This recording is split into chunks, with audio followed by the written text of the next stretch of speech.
Okay, so they gave us the amplitude to be 3/4, and they also gave us the period to be 1080.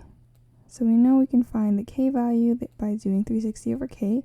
So if we isolate for k, we should get 1/3 as our k value.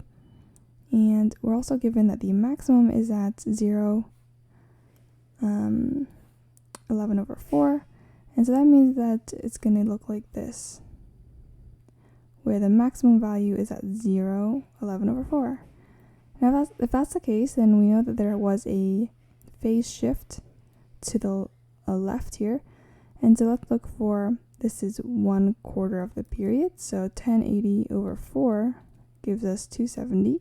And so there must have been a phase shift of 270 degrees. That's to the left. Now we also have to look for the vertical shift. And since the maximum value here is at 11/4 rather than 3/4, it must have actually been shifted upwards, right? So it actually probably looks like this, or something like that, right? So let's look for the difference between 11/4 and 3/4, and we get 8/4. So it must have been shifted 2 units up. So vertical shift is going to be 2 up.